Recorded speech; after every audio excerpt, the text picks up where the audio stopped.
मैं हूं रेशमा और आप देख रहे हैं यूटी न्यूज। खबरों की ओर बढ़ने से पहले आइए एक बार नजर डालते हैं आज की हेडलाइंस पर। सरीगांव में 2 नाबालिग लड़कियों के साथ दुष्कर्म करने वाला आरोपी भिलाड़ पुलिस के कब्जे में। दमन में भाजपा प्रदेश कार्य समिति की आयोजित हुई बैठक। केमिकल वेस्ट से भरी 2 ट्रक समेत आरोपियों को जीआईडीसी पुलिस ने किया गिरफ्तार। और सिलवासा के आमली मुख्य मार्ग पर स्ट्रीट लाइट एवं डिवाइडर के अभाव से जनता त्रस्त।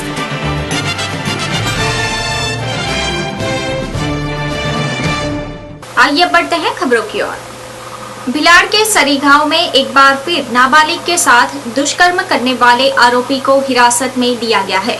भिलाड़ के सरीगांव क्षेत्र में लगातार 2 दिनों में बलात्कार की यह दूसरी घटना प्रकाश में आई है। बता दें कि सरीगांव स्थित एक चाल में रहने वाली 2 नाबालिग लड़कियों के साथ मूल यूपी निवासी एक युवक ने दुष्कर्म की घटना को अंजाम दिया है, जहां शनिवार के दिन सरीगांव की एक चाल में दोपहर के समय 5 वर्षीय एवं 7 वर्षीय नाबालिग लड़की घर पर अकेली ही थी, जिसके माता पिता मजदूरी करने गए थे। इसी दौरान चाल में ही रहते सुनील कुमार नामक युवक ने टीवी देखने के इरादे से घर में घुसकर दोनों नाबालिग लड़कियों को अपनी हवस का शिकार बनाया और वहां से फरार हो गया। ऐसे में इस घटना का पता चलते ही नाबालिग लड़कियों की माता ने तुरंत ही भिलाड़ पुलिस स्टेशन में यह मामला दर्ज करवा दिया, जिसके चलते पुलिस ने आरोपी सुनील कुमार को गिरफ्तार कर लिया है और अधिक तफ्तीश जारी है। रात्रिना पोलीस कंट्रोल रूम वलसाड तरफथी अमोने एक मेसेज मळेलो के सरीगाममां ज्यां अणगाम तरफ जतो रस्तो छे त्यां कोई चालीमां 2 नानी बाळकीओ उपर कोई ईसमे दुष्कृत्य करेलुं छे। जे मेसेज मळता तात्कालिक अमो अमारा पोलीस स्टाफ साथे त्यां पहोंची गए तो त्यां सुनील कुमार राम सूरत सरोज करी जे मूळ यूपीना રહેવાસી छे अने अहींया औद्योगिक विस्तारमां एक मजूर तरीके पोते काम करे छे। એને એની ચાલીમાં બાજુમાં રહેતા 2 સગીર વયના એક 7 વર્ષની બાળકી અને એક 5 વર્ષની બાળકી કે જેના માતા પિતા ઔદ્યોગિક એકમોમાં છૂટક મજૂરી અર્થે ગયેલ હતા। બંને બાળકીઓ ઘરે એકલી હતી। દરમિયાન એકલતાનો લાભ લઈ અને આ બાળકીઓના ઘરમાં પ્રવેશ કરી એની સાથે એને દુષ્કૃત્ય કરેલું, જે મતલબ એની ફરિયાદ બંને બાળકીઓની માતાએ અત્રે ભિલાડ પોલીસ સ્ટેશન આપતા तात्कालिक पुलिस माणसों द्वारा आ कामना आरोपी सुनील राम सूरत सरोज ने अत्रे भिलाड़ पुलिस स्टेशन खाते धरपकड़ करवामां आवेल छे अने हाल पुलिस तपास चालू छे। दमन में प्रदेश अध्यक्ष के चुनाव को लेकर भाजपा प्रदेश कार्य समिति की बैठक आयोजित की गई। रविवार को दमन की एक होटल में भाजपा के राष्ट्रीय सेवा संगठन मंत्री की अध्यक्षता में प्रदेश कार्य समिति की एक विशेष बैठक का आयोजन किया गया। यह बैठक मुख्य रूप से प्रदेश अध्यक्ष के चुनाव को लेकर आयोजित की गई थी। ऐसे में सर्वप्रथम राष्ट्रीय सेवा संगठन मंत्री वीर सतीश जी ने अपने वक्तव्य के माध्यम से प्रदेश अध्यक्ष के चुनाव पर उपस्थितों के साथ खास चर्चा विचारणा की। साथ ही पिछले कुछ महीनों में भाजपा द्वारा की गई तमाम गतिविधियों का जायजा भी लिया गया और सभी को अपनी मेहनत से पार्टी को आगे बढ़ाने का आह्वान भी किया।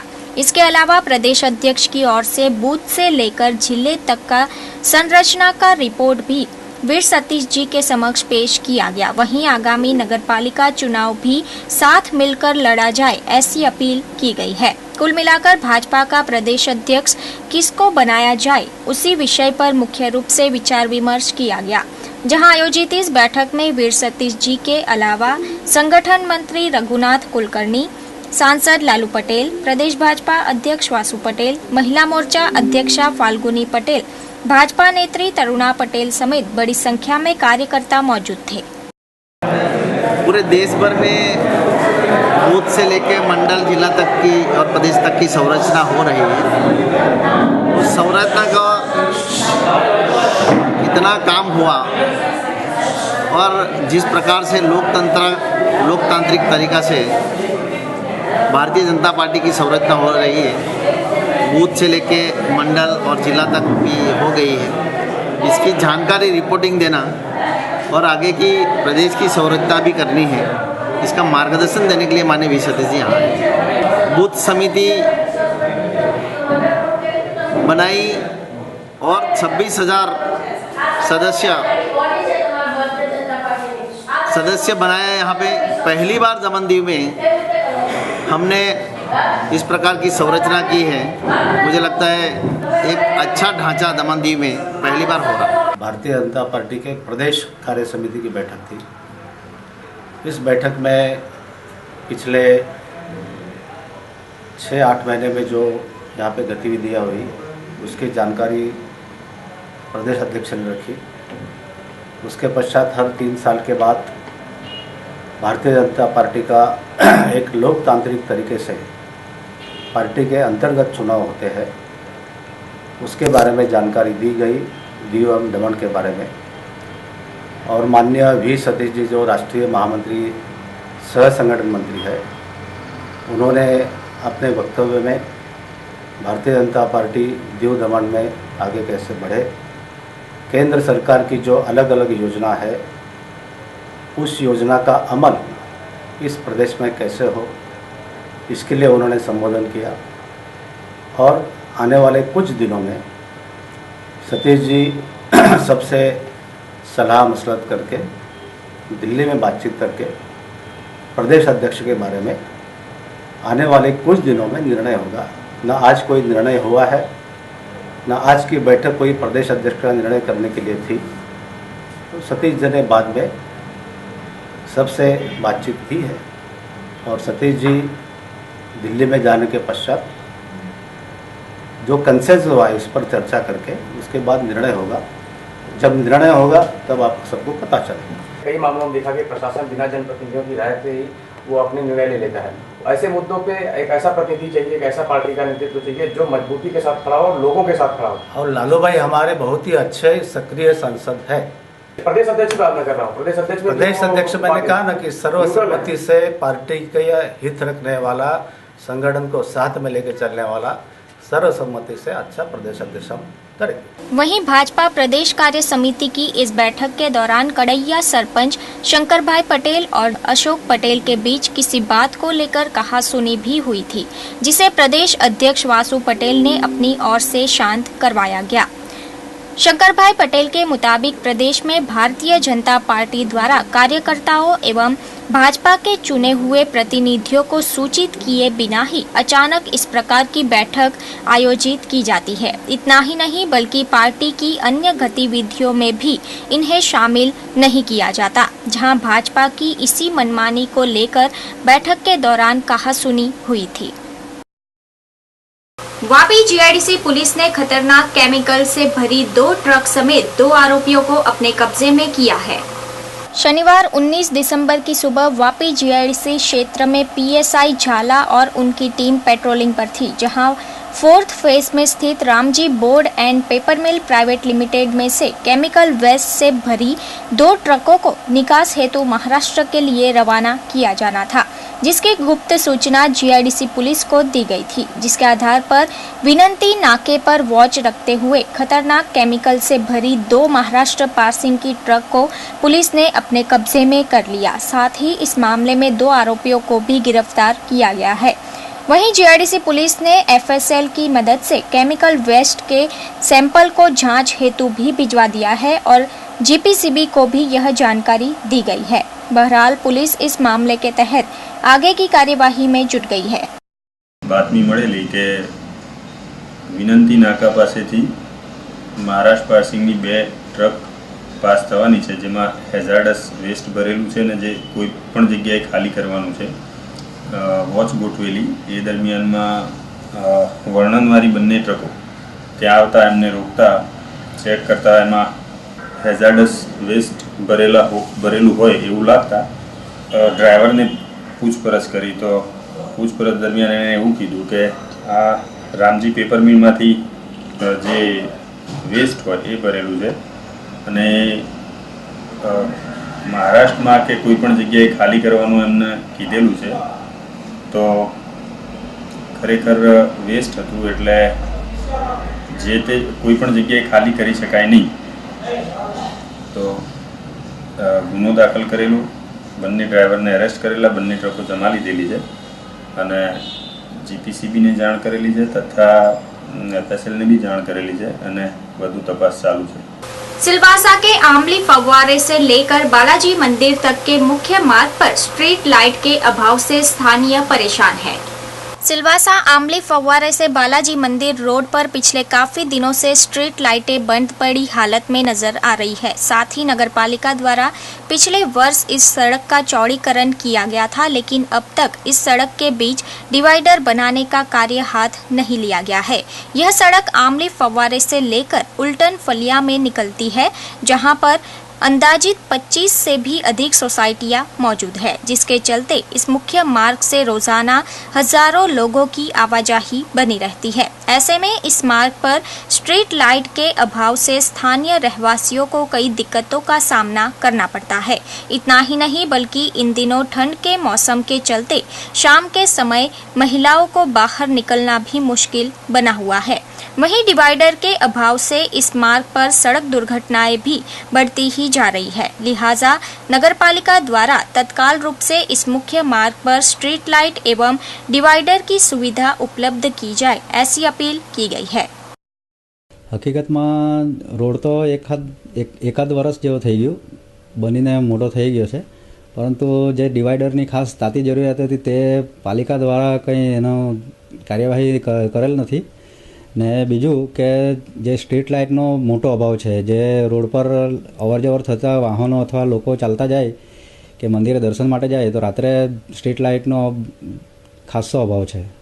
हाँ, बालाजी टाउनशीप जे मंदिर आवेल अने जे આપણે આંબલી ફુવારાથી ઉલ્ટન ફરિયા સુધીનો જે રોડ છે એ ડિવાઈડર ન બનાવવાને કારણે અકસ્માતનો ભય બી રહે છે।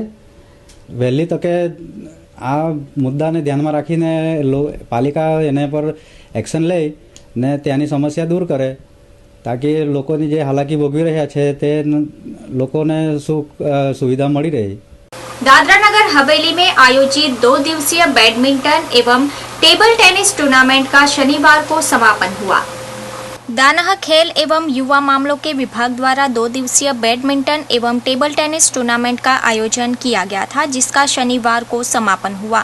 इस अवसर पर मुख्य रूप से खेल विभाग के जॉइंट सेक्रेटरी व जॉइंट डायरेक्टर अशोक मिश्रा मौजूद थे। बता दें कि बैडमिंटन सिंगल में अंडर 10, अंडर 14 एवं अंडर 17 बॉयज में तथा बैडमिंटन डबल्स में अंडर 14 और अंडर 17 बॉयज गर्ल्स में विभिन्न स्कूलों के छात्रों ने बढ़ चढ़कर हिस्सा लिया था। इसी प्रकार टेबल टेनिस में भी अंडर 14 एवं अंडर 17 बॉयज गर्ल्स में कई छात्र शामिल थे, जिन्होंने इन दोनों ही टूर्नामेंट के तहत अपनी प्रतिभा का बखूब प्रदर्शन किया। इस दौरान मौजूदा अधिकारी अशोक मिश्रा के हाथों तमाम विजेता एवं उपविजेता छात्रों को पुरस्कार देकर उनका हौसला बढ़ाया गया। गौरतलब है कि प्रदेश में पढ़ाई के साथ साथ खेल को बढ़ावा देने के उद्देश्य से ऐसी विभिन्न गतिविधियों का आयोजन किया जाता है। सभी का धन्यवाद। ऐसे ही हम लोगों का बच्चों का हौसला बढ़ाते रहिए और मैक्सिमम पार्ट करने की कोशिश करिए ताकि इम्प्रूवमेंट हो सके। Thank you. सूरत में आयोजित विप्र महाकुंभ के लिए वापी के कार्यकर्ता कार रैली के जरिए रवाना हुए। विप्र फाउंडेशन गुजरात की ओर से रविवार को सूरत शहर में विप्र महाकुंभ का आयोजन किया गया, जहां इस महाकुंभ में शामिल होने के लिए वापी एवं आसपास में रहते ब्राह्मण समाज के लोगों द्वारा संकल्प पर्व यात्रा का आयोजन किया गया था। ऐसे में वापी जीआईडीसी स्थित VIA हॉल से इस यात्रा का आरंभ किया गया। इस दौरान बड़ी संख्या में मौजूद ब्राह्मण समाज के लोग भगवान परशुराम के लिए जमकर नारेबाजी करते नजर आए। बता दें कि राष्ट्रीय एकता, सामाजिक समरसता एवं स्वजातीय गतिशीलता के लिए पिछले 5 सालों से इसी प्रकार विप्र महाकुंभ का आयोजन किया जाता है, ताकि विभिन्न जगहों से ब्राह्मण समाज के लोग एकत्रित होकर समाज के समक्ष अपने विचारों का आदान प्रदान कर सके, सामाजिक समरसता के निर्माण का संदेश भी जन जन तक पहुंचा सके। लिहाजा 125 कार में सवार होकर करीबन 500 से भी अधिक कार्यकर्ताओं ने इस यात्रा में हिस्सा लिया था। हमारी जो ये यात्रा है यहाँ से VIA हॉल से प्रस्थान करेगी सूरत के लिए, और सूरत में हमारा जो ये सम्मेलन होने जा रहा है विप्र महाकुंभ का, उसमें सम्मिलित होगी और ये 5वां कुंभ सम्मेलन है। इसके पहले 4 हो चुका है और सभी विप्र बंधु आज जो वापी दमन सिलवासा में यहाँ पे रहते हैं, रहवासी है, वो सब एकत्रित हुए हैं और ये यात्रा को हम लोग यहाँ से लेके सूरत के लिए प्रस्थान करेंगे।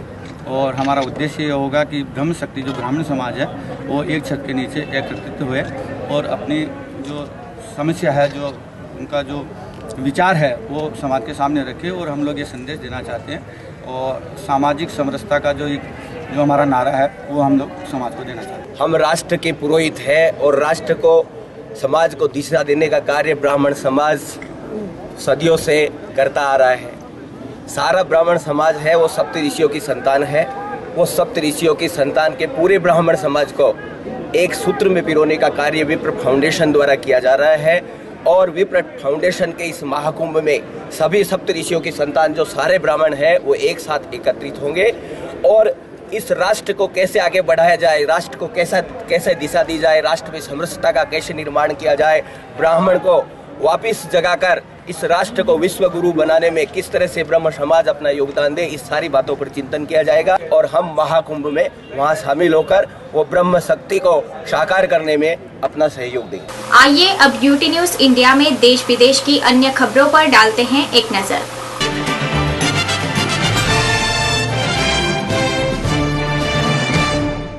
नमस्कार दर्शकों, मैं स्नेहा यूटी न्यूज इंडिया में आप सबका स्वागत करती हूं। आइए बढ़ते हैं खबरों की ओर। पूर्वी चीन में हार्ट ट्रांसप्लांटेशन का एक अनोखा मामला प्रकाश में आया है।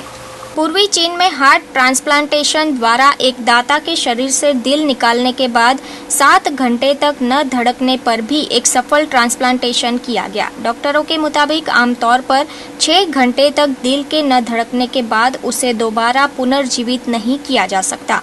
पूर्वी चीन के फुजियान प्रांत की राजधानी फुजाओ की 25 वर्षीय गुआन को दिल के आसपास रक्त का थक्का बनने की बिगड़ती स्थिति के कारण हार्ट ट्रांसप्लांटेशन करवाने की आवश्यकता थी, जो फुजाओ रवाना हो गए और आधी रात को ही हृदय प्रतिरोपण शुरू कर दिया गया। बताया जा रहा है कि लंबी दूरी से दिल लाने के कारण उसके पहले ही धड़कना बंद कर दिया था, पर ट्रांसप्लांटेशन इसलिए सफल रहा क्योंकि दिल देने वाला व्यक्ति काफी जवान था और उसका दिल भी काफी मजबूत था। चीन में लगभग 30 लाख हृदय के मरीज हैं, लेकिन दाताओं की कमी के कारण हर साल केवल 250 जितने मरीजों का ही ऑपरेशन हो पाता है। आम्रपाली एक्सप्रेस के करीबन 60 डब्बे पटरी से उतर गए। हालांकि हादसे में जान माल के नुकसान की कोई खबर नहीं है। कटिहार से अमृतसर जाने वाली गाड़ी आम्रपाली एक्सप्रेस, जो करीबन 15,707 यात्रियों से भरचक थी, उसके करीबन 60 डिब्बे पटरी से उतर गए। यह हादसा खगड़िया के पास पासराहा स्टेशन पर हुआ। हालांकि हादसे में जान माल के नुकसान की खबर नहीं है। यह हादसा होने का कारण यह बताया जा रहा है कि ट्रैक के चेंजिंग चैनल का कुछ भाग टूटने के कारण हादसा हुआ।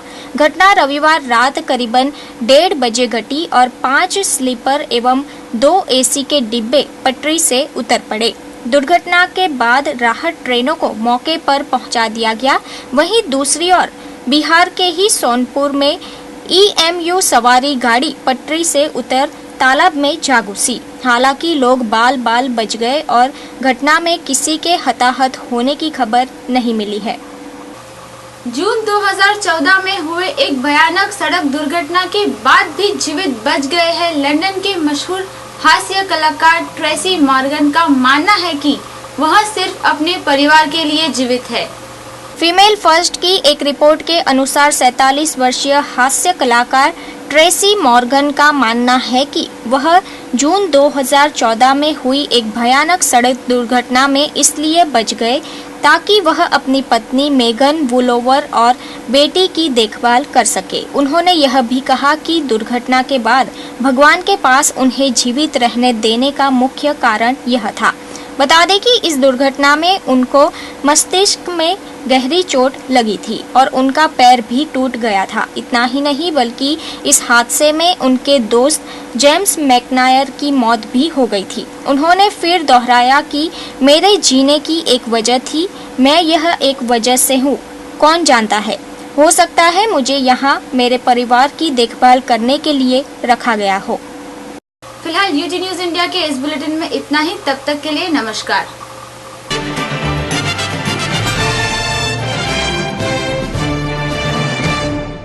समाचार समाप्त करने से पहले फिर से नजर डालते हैं आज की हेडलाइंस पर। सरीगांव में 2 नाबालिग लड़कियों के साथ दुष्कर्म करने वाला आरोपी भिलाड़ पुलिस के कब्जे में। दमन में भाजपा प्रदेश कार्य समिति की आयोजित हुई बैठक। केमिकल वेस्ट से भरी 2 ट्रक समेत आरोपियों को जीआईडीसी पुलिस ने किया गिरफ्तार। और सिलवासा के आमली मुख्य मार्ग पर स्ट्रीट लाइट एवं डिवाइडर के अभाव से जनता त्रस्त।